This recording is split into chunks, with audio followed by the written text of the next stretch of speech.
बिस्मिल्लाहिर्रहमानिर्रहीम। अस्सलाम वालेकुम नादरीन, आप यूट्यूब चैनल देख रहे हैं। मैं इमरान खान हूँ। सबसे बड़ा मामला जो है वो आर्मी चीफ के नोटिफिकेशन का फंसा हुआ है। अब कुछ एस्टेब्लिशमेंट की जानिब से खबरें चलवाई गई और उन खबरों में ये दावा किया गया कि नोटिफिकेशन की तो ज़रूरत ही नहीं है और इन खबरों के लिए कुछ एक्सपर्ट्स का सहारा लिया गया।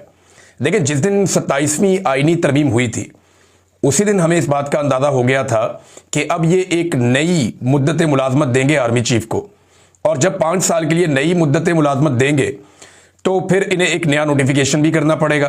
और इसकी गवाही राणा सनाउल्लाह साहब ने दी थी। लेकिन पहले देख लें कि अभी जो तज्जियाकार हैं उनके जरिए से किस किस्म के मौक़िफ़ दिलवाए जा रहे हैं जनाब के 26वीं आईनी तरमीम और फिर जो 27वीं आईनी तरमीम बाद में हुई, इसके मुताबिक ये दावा किया जा रहा है कि जनाब ज़रूरी नहीं है और आर्मी चीफ नोटिफिकेशन की ज़रूरत नहीं। 27वीं तरमीम के तहत चीफ ऑफ डिफेंस फोर्सेज और आर्मी चीफ के ओहदे 2030 तक साथ चलेंगे। यानी टेक्निकल रीजंस निकाल के ये साबित किया जा रहा है कि किसी नोटिफिकेशन की ज़रूरत नहीं है। और आसिम मुनीर साहब इस वक्त पाकिस्तान के आर्मी चीफ, फील्ड मार्शल, सारा कुछ वही है, चीफ ऑफ डिफेंस फोर्सेज वो भी वही है। तो अब ये एक बयानिया जारी किया गया। इसका रीज़न आप समझ सकते हैं कि ये बयानिया क्यों जारी किया गया। इसलिए कि नोटिफिकेशन अभी तक हाथ में नहीं आया, लेकिन 2 वफाकी वज़रा इसे कंफर्म कर चुके हैं। एक कंफर्म कर चुके हैं ख्वाजा आसिफ, जिन्होंने ये ट्वीट करते हुए कहा कि नोटिफिकेशन आ जाएगा, शहबाज शरीफ साहब पाकिस्तान आएंगे, अमल शुरू हो गया है, नोटिफिकेशन आ जाएगा, क्यास आराइयों से गुरेज किया जाए। लेकिन ख्वाजा साहब ने यह कंफर्म नहीं किया कि नोटिफिकेशन किसके लिए किया जाएगा या वो कौन शख्स होगा जिसको नोटिफाई किया जाएगा। लेकिन ख्वाजा साहब ने ये कंफर्म कर दिया कि नोटिफिकेशन की जरूरत है। तो ये जो लोग कह रहे थे कि नोटिफिकेशन नहीं चाहिए, उसका जवाब तो ये है। फिर राणा सनाउल्लाह साहब का एक स्टेटमेंट है और ये हमें यहां पे याद रखना चाहिए। राणा सनाउल्लाह साहब ने 13 नवंबर को, जब ये 27वीं आईनी तरमीम हुई, तो उन्होंने नदीम मलिक साहब के प्रोग्राम में कहा था कि चीफ ऑफ डिफेंस फोर्सेस का ओहदा नया है और 5 साल के लिए है, इसलिए इसका नोटिफिकेशन फ्रेश और 1-2 दिन में हो जाएगा। लेकिन यह नोटिफिकेशन आज के दिन तक नहीं हुआ। ये तो राणा सनाउल्लाह साहब ने कहा था और किसी ने नहीं कहा। और राणा सनाउल्लाह साहब साबिक लॉ मिनिस्टर हैं और वो जितना कुछ जानते हैं, यानी इन मामलात में वज़ीर दाखिला भी रहे हैं, वो पंजाब में लॉ मिनिस्टर भी रहे हैं वो, और वो कानून के तालिब इल्म हैं, कानून को अच्छी तरह जानते भी हैं और लेजिस्लेचर भी हैं और किचन कैबिनेट का हिस्सा है शरीफ खानदान की। तो राणा साहब ने तो ये कहा था 13 नवंबर को, और आज क्या तारीख है? आज 1 दिसंबर हो चुका है। 28 नवंबर की रात 12 बजे आर्मी चीफ की मुद्दत मुलाजमत खत्म हो गई थी। अगर तो नया नोटिफिकेशन चाहिए तो अब 3 दिन हो गए हैं, कोई आर्मी चीफ नहीं है, तीसरा दिन शुरू है, कोई आर्मी चीफ नहीं है, ना 29 को, ना 30 को और ना आज 1 को। अब ये नोटिफिकेशन रुका क्यों हुआ, ये है बड़ा सवाल। देखिए, पाकिस्तान का जो सबसे इंपॉर्टेंट इवेंट होता है ना, वो आर्मी चीफ की तैनाती, तकर्री या एक्सटेंशन होता है। बाकी सारे काम पाकिस्तान में सानवी नौयत के हैं। पाकिस्तान का जो सबसे अहम इवेंट होता है या सबसे अहम कोई नोटिफिकेशन होता है वो आर्मी चीफ की तकर्री होता है, जिसमें पाकिस्तान के स्याह और सफेद का मालिक एक बावर्दी शख्स को बना दिया जाता है 3 साल के लिए, और अब ये काम शायद 5 साल के लिए होगा। ये सबसे इंपॉर्टेंट दिन होता है, बाकी सारे दिन फारग होते हैं। यानी इंडिया के साथ झड़प हो गई, जंग हो गई, छोटी बात है। 9 मई हो गया पाकिस्तान में, छोटी बात है। किसी वजीर आजम को, साबिक को जेल में डाल दिया, छोटी बात है। किसी साबिक वजीर आजम को फांसी दे दी, छोटी बात है। पाकिस्तान में जो बड़ी बात होती है, जो इंपॉर्टेंट दिन होता है, वो आर्मी चीफ की तकर्री का दिन होता है या आर्मी चीफ की एक्सटेंशन का दिन होता है। ये बहुत इंपॉर्टेंट होता है। इतने इंपॉर्टेंट दिन को शहबाज शरीफ अवॉइड करके बहरीन से बरतानिया क्यों चले गए और वहां जाकर अपने क्याम को बढ़ा क्यों दिया? कुछ लोग दावा कर रहे हैं कि शायद ख्वाजा आसिफ भी पाकिस्तान में नहीं है, वज़ीर दिफा। लेकिन शहबाज शरीफ साहब बैरून मुल्क क्यों चले गए? बहरीन से बरतानिया जाने का क्या तुक बनता है? अगर आप नक्शा देखें ना, तो पाकिस्तान से बहरीन आता है और उसके बाद तकरीबन 7 घंटे बाद, एक लंबी फ्लाइट के बाद 7-8 घंटे की, फिर बरतानिया आता है। यानी रास्ते में तो है नहीं। हाँ, ये समझ आती है कि शहबाज शरीफ अमेरिका गए और वापसी में बरतानिया रुक गए, ये तो बात समझ आती है। लेकिन शहबाज शरीफ बहरीन गए थे, जहां से पाकिस्तान चंद घंटे की मुसाफत पे, 2-2.5 घंटे। लेकिन शहबाज शरीफ साहब बहरीन से बरतानिया चले गए और यह भी नहीं बताया कि वो बीमार है। फिर एक ट्वीट भी कर रहे हैं अपनी भतीजी की तारीफ में और भतीजी आगे से जवाब भी दे रही है, मरियम नवाज। तो इससे वो ये भी बता रहे हैं कि वो एक्टिव हैं, चीज़ों को देख रहे हैं, सोए हुए नहीं है। और कोई कमर दर्द, टांग दर्द, सर दर्द, पेट दर्द, कोई ऐसा बहाना भी नहीं है। यानी शहबाज शरीफ साहब इस बात में बड़े माहिर हैं। जब भी उनके ऊपर केसेस बनते थे, बीमार हो जाते थे, वो कमर में उनके दर्द निकल आती थी और वो अस्पतालों में दाखिल हो जाते थे। शहबाज शरीफ, नवाज शरीफ, वो इन चीज़ों के माहिर हैं। जैसे उन पर मुश्किल वक्त आता है, वो अस्पतालों में पहुंच जाते हैं। जैसे उन्हें अदालत बुलाती है, वो कह रहे जी हमें कोरोना वायरस हो गया, हम अदालत में पेश नहीं हो सकते। ये बार बार हमने देखा है। लेकिन शहबाज शरीफ साहब बरतानिया गए क्यों? हालांकि ये रास्ता भी नहीं बनता। वो बहरीन से आगे बरतानिया चले गए और वहां पे जाके अपने स्टे को प्रलॉन्ग भी कर दिया, लंबा कर दिया। वजह क्या है? इतने इंपॉर्टेंट दिन तो शहबाज शरीफ साहब को पाकिस्तान आना चाहिए था। फिर आप गौर करें, जब 27वीं आईनी तरमीम हो रही थी तो शहबाज शरीफ साहब ने यानी यहां काबीना का इजलास बुला के मंजूरी दे दी। खुद शहबाज शरीफ साहब गालिबन अजरबैजान के दौरे पे थे। अजरबैजान से शहबाज शरीफ साहब ने कैबिनेट का इजलास बुलाया और यहां पे काबीना ने तरमीम की मंजूरी दे दी। इतना इंपॉर्टेंट काम, और ये एक छोटा सा नोटिफिकेशन है। शहबाज शरीफ साहब टेलीफोन पे अहकाम जारी कर सकते हैं। ये तो शहबाज शरीफ साहब फौरी तौर पे कर सकते हैं, एक फैक्स आ सकती है, मसला ही कोई नहीं है शहबाज शरीफ के लिए। लेकिन ये इतना इंपॉर्टेंट काम रुका हुआ क्यों है? आपको ना डॉट कनेक्ट करने पड़ेंगे। यानी मैं आपको सच बताऊं तो पाकिस्तान के किसी साथी के पास कोई सॉलिड न्यूज नहीं है। सारे लोग टमक टोइयां कर रहे हैं, कोई ये कहानी सुनाता है, कोई ये कहानी सुनाता है। एक बंदरबांट तो ओहदों की लगी हुई है ना इस वक्त मिलिट्री एस्टेब्लिशमेंट के अंदर या फौजी क़यादत के अंदर, एक रस्साकशी ओहदों की चल रही है। क्योंकि कुछ ओहदे जो हैं वो खाली हैं। चीफ ऑफ डिफेंस स्टाफ का ओहदा है, स्ट्रेटेजिक कमांड का ओहदा है, ISI चीफ का ओहदा है, ये भी किसी ना किसी ने लेना ही है। फिर वाइस चीफ का ओहदा है, ये भी किसी ना किसी ने लेना ही है। तो ओहदों के लिए खींचातानी तो चल रही है। ये पहले आपको नजर नहीं आती थी, लेकिन जनरल बाजवा के दौर से ऐसी बरकत पड़ी है कि ये सारी चीजें अब आपको नजर भी आती हैं और बाहर भी आती हैं। और ये सारा कुछ कभी ख्वाजा आसिफ ने बताया, कभी जो है वो इरफान सिद्दीकी साहब मरहूम उन्होंने बताया, कभी जनाब किसी और सियासतदान ने बताया, कभी यानी हर कोई बताता रहा अपने अपने तौर पे कि जनाब ये किस तरह से बंदरबांट कर रहे थे और कैसे खींचातानी ओहदों के लिए हो रही थी। ये सिलसिला जनरल बाजवा ने शुरू किया। आसिफ मुनीर साहब के दौर में भी अभी ये तसलसल चल रहा है कि ओहदों के लिए फौज के अंदर बहुत ज्यादा तकोदो होती है, बड़ी खींचातानी होती है। ऐसा नहीं है कि ये बिल्कुल एक डिसिप्लिन के साथ चलते हैं। ये अब वो वाला पोल खुल चुका है। अब मामला आ जाए जनाब वापस, डॉट आपको कनेक्ट करने पड़ेंगे। किसी के पास कोई खबर नहीं है कि एक्चुअली हुआ क्या। हमारे पास सबके पास क्लूज हैं और उसकी बुनियाद के ऊपर हम अपनी राय कायम कर रहे हैं। अब अलग अलग सोर्सेज से अलग अलग चीजें आई, मैं आपके सामने रख देता हूं। नंबर एक, 3 किस्म की बातें हो रही। नंबर एक, नवाज शरीफ साहब के कुछ मुतालबात हैं और वो वाले मुतालबात जो उनके साथी बताते हैं, जैसे कि अफसार आलम कि नवाज शरीफ साहब कहते हैं जी ये तो सबको टांगो, ये ज्यादती है, ये चीजें क्यों नहीं हो रही। एस्टेब्लिशमेंट कहते हैं तुम करप्ट हो, नवाज शरीफ कहता है तुम करप्ट हो, सियासतदान करप्ट है, वो कहते हैं एस्टेब्लिशमेंट करप्ट है। एक दूसरे पे इल्जामात लगा रहे हैं और एक दूसरे पे इल्जामात लगा के एक खराबी पैदा हो रही है जिसकी वजह से ये नोटिफिकेशन डिले में जा रहा है। कॉमन सेंस इसको नहीं मानती। लेकिन जब फौज लेकर आई थी ना नवाज शरीफ को और जरदारी को, तो उन्हें तब पता था कि इन्होंने पानामा भी किया हुआ है, कारनामा भी किया हुआ है। उन्हें पता था कि जाली अकाउंट्स वाले केसेस क्या हैं। फौज को अच्छी तरह पता था कि ये जो सियासी क़यादत है ये करप्ट है। एक एक केस को उन्होंने पढ़ा हुआ था, एक एक फाइल का उन्हें ब्रीफिंग दी गई हुई थी। और जितना उनका दिमाग होता है उतना ही पढ़ता उन्होंने। लेकिन जो पढ़े लिखे लोग हैं उन्होंने इनको बताया था कि जनाब ये इंतहाई दर्जे के करप्ट है, इन्होंने बेईमानी की हुई है, इन्होंने कौम का अरबों रुपया डकारा हुआ है और इनके पास कोई जवाब नहीं है।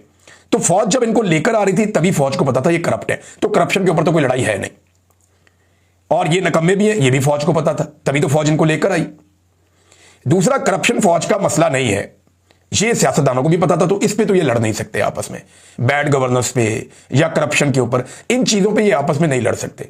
लिहाजा ये वाला बयानिया जो है ना कि नवाज शरीफ और फौज के बीच में इख्तलाफात कोई सिविलियन सुपरमेसी के मामलात के हैं या कोई करप्शन या गवर्नेंस के मामलात के हैं, इसको तो आप काट दें, ये वाला बयानिया तो नहीं बनता। दूसरा ले लें, मियां साहब के वो मुतालबात जो दीगर सोर्सेज ने बताए और कई सोर्सेज से सामने आए, यानी इमरान खान से मुझे मुकम्मल छुटकारा लेकर दिया जाए। यानी मियां साहब ये समझते हैं कि एस्टेब्लिशमेंट ने इमरान खान को बनाया, हालांकि वो 22-24 साल के बाद तकोदो करके वो इस मुकाम पर पहुंचे। अब मियां साहब को लगता है कि एस्टेब्लिशमेंट ने क्योंकि बनाया और मेरी बनी बनाई गेम खराब कर दी, लिहाजा अब एस्टेब्लिशमेंट की जिम्मेदारी है कि इमरान खान से मुझे मुस्तकिल छुटकारा दिलवाएं और मुझे वापस वजीर आजम बनाने तक उनकी जिम्मेदारी है। ये बात जो है ना थोड़ा सा मंतकी लगती है। नवाज शरीफ के अंदर का इनकलाबी कभी कभी जागता है, लेकिन फिर फटाफट वो बूट पॉलिश कर देते हैं, वो सारा काम खराब हो जाता है। लेकिन ये मंतक इसलिए लगती है कि नवाज शरीफ के लिए अगर कोई वाहिद खौफ और रुकावट है तो वो इमरान खान है। आज इमरान खान की रुकावट मियां साहब के सामने ना हो, या एक लम्हे के लिए फर्ज करें कि खुदा न खास्ता इमरान खान नवाज शरीफ के रास्ते की रुकावट नहीं है, तो नवाज शरीफ तो 1 मिनट में एंटी एस्टेब्लिशमेंट बन जाएगा।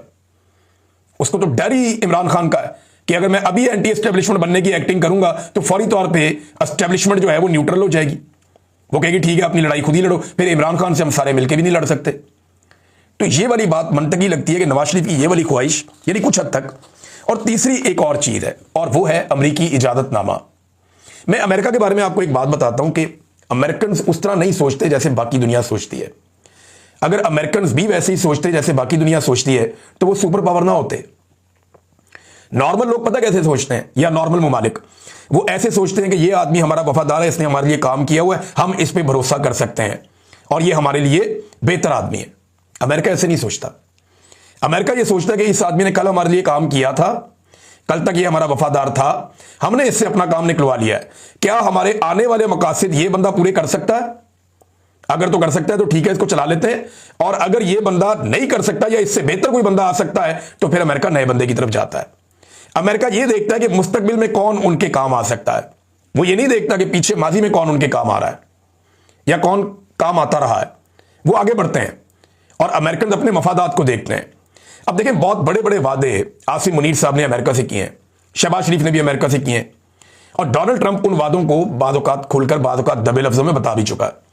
और वो कहते हैं जी, पहले दिन से ये लोग कहते हैं हम तो आपके साथ हैं, इसराइल के मामले में या जो गजा का मामला है इसके ऊपर या दीगर मामलात में। इन्होंने सबसे पहले कहा जी डोनाल्ड ट्रंप को आप नोबेल पीस प्राइज भी दें, अमन का।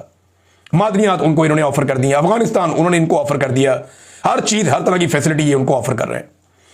लेकिन अमेरिका ने यह भी देखना है कि क्या कोई इतना ताकतवर जर्नैल जो मुल्क के स्याह और सफेद का मालिक भी हो जाए और उसे ताहयात इस्तिस्ना भी मिल जाए और वो ताकत की उस मिराज पे पहुंच जाएगी, उससे पहले कोई भी जर्नैल उतना ताकतवर ना हो, तो क्या अमेरिकी मफादात को वो सूट करता है या अमेरिका को एक नया और कमजोर जर्नैल सूट करता है? ये बात भी आपने अपने ध्यान में रखनी है। अमेरिकन इस तरह कैलकुलेट करते हैं। और अब जनाब शहबाज शरीफ साहब बैठे हैं बरतानिया में, अपना उन्होंने स्टे जो है इसको प्रॉन्ग कर दिया है और देखना यह है कि अमेरिका से क्या हुक्म आता है और मियां साहब और आसिम मुनीर के बीच में क्या तय पाता है। देखिए, मैं एक बार फिर कहूंगा कि मियां नवाज शरीफ और शहबाज शरीफ के लिए आसिम मुनीर से बढ़िया चॉइस कोई और हो नहीं सकता। उसकी वजह यह है कि आसिम मुनीर साहब जिस लेवल तक चले गए हैं, इस लेवल तक कोई और जर्नैल शायद ना जा पाए, क्योंकि लोगों के घरों तक, खवातीन तक कोई जर्नैल नहीं गया। आसिम मुनीर साहब के दौर में खवातीन की बेहुरमती की गई, चादर और चारदीवारी का तकद्दुस पामाल किया गया, बेटियां, बहुएं, बहनें, इनके साथ जो है वो जबर किया गया। इससे पहले हमने कभी ऐसा देखा नहीं। सनम जावेद, फलक जावेद इसी बात की सजा काट रही हैं कि उन्होंने आसिम मुनीर साहब पे तनकीद की। औरतों के ऊपर इस तरह का अटैक हमने किसी और जर्नैल की जानिब से नहीं देखा। इक्का दुक्का वाकयात हमने देखे, लेकिन इतने बड़े पैमाने पे हमने ये नहीं देखा था जो ये आसिम मुनीर साहब के दौर में हुआ। तो इनसे ज्यादा कोई और सूट नहीं करेगा इन्हें जर्नैल। अब देखते हैं कि ये क्या फैसला करते हैं और कैसे फैसला करते हैं। लेकिन एक बात तो तय है, ये जो नोटिफिकेशन वाला मामला हुआ है ना, इससे आसिम मुनीर साहब की इज्जत में कमी आई है, ना सिर्फ पाकिस्तान के अंदर बल्कि पाकिस्तान के बाहर, ना सिर्फ पाकिस्तान के अंदर बल्कि इदारे के अंदर भी। यानी एक बेचैनी सी है और एक बेबसी सी है, और आसिम मुनीर के साथ वही हो गया जो वो सियासतदानों के साथ कर रहे थे। यानी जिन लोगों को लाकर बिठाया उन लोगों ने लटका दिया बीच रास्ते में, और अब आसिम मुनीर साहब का नोटिफिकेशन लटका हुआ है। पता नहीं होता है, नहीं होता है, क्या होता है, अजीबोगरीब सूरत बना दी उनके लिए। तो आसिम मुनीर साहब अब कमजोर होंगे। जब भी कोई जर्नैल एक्सटेंशन ले लेता है ना, तो वो ताकतवर नहीं रहता। ये तारीख इस बात की गवाह है। जब भी कोई जर्नैल एक्सटेंशन लेता है उसकी ताकत कम होना शुरू हो जाती है। तो आसिम मुनीर साहब की ताकत, अगर उनको दोबारा से नोटिफिकेशन मिल भी जाता है तो उनकी ताकत अब कम होगी, ज्यादा नहीं होगी। लोग उनके ऊपर ज्यादा खुलकर तनकीद करेंगे। जैसे इमरान खान साहब तनकीद कर रहे हैं, आप ऐसी जुबान आने वाले दिनों में मजीद सियासतदानों की सुनेंगे। पाकिस्तान के अंदर और बाहर लोग उन्हें ज्यादा तनकीद का निशाना बनाएंगे। एक और सवाल पैदा होता है यहां पे कि क्या पाकिस्तान तहरीक इंसाफ, ये जो एक खटाई पैदा हुई है PMLN और आसिम मुनीर में, मुबैना तौर पे लगा लें इसको, अगर पैदा हुई है तो क्या PTI इसका फायदा उठा सकती है? अगर कोई दूरी पैदा हुई तो इसका साफ जवाब यह कि PTI फायदा नहीं उठा सकती। उसकी वजह यह है कि आसिम मुनीर साहब ने जो कुछ कर दिया है पाकिस्तान तहरीक इंसाफ के साथ, इमरान खान साहब जब तक जेल के अंदर है ना, तब तक आसिम मुनीर साहब के साथ चलना PTI के लिए मुमकिन ही नहीं है। ये आप मेरे से लिख के ले लें। जब तक इमरान खान साहब जेल के अंदर बंद हैं, तब तक आसिम मुनीर साहब के लिए या PTI के लिए मुमकिन ही नहीं है कि ये साथ बैठ के कोई काम कर सकें। PTI के लोग जो हैं वो तबाह बर्बाद करके रख देंगे। ये जो इमरान खान साहब के फॉलोअर है ना, ये छोड़ेंगे नहीं इसके ऊपर, और ऐसी सूरत हाल बन जाएगी कि सारे कानों को हाथ लगाएंगे। ये मुझे नजर आ रहा है, ये मुमकिन नहीं, ये नहीं हो सकता। बहरहाल खबरें चलवाई गई कि नोटिफिकेशन की कोई जरूरत नहीं है, और अब कुछ खबरें और भी चलवाई जा रही हैं। ये जो खबरें और चलवाई जा रही है ना, ये बड़ी इंटरेस्टिंग है।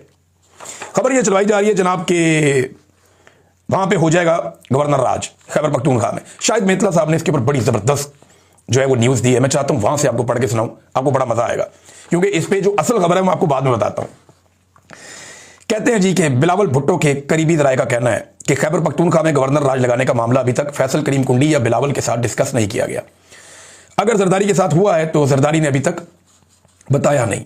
आगे वो बताते हैं कि 2010-11 में पीपल्स पार्टी ने पंजाब में गवर्नर राज लगाकर कुछ हासिल नहीं किया था। ये 10-11 नहीं था, 2009-10 था, क्योंकि 2009 में नून लीग ने लॉन्ग मार्च निकाला था। ये उस वक्त की बात है जब गवर्नर राज लगाया गया था और फिर पीपल्स पार्टी को ये गवर्नर राज खत्म करना पड़ा था, अदलिया भी बहाल हो गई थी।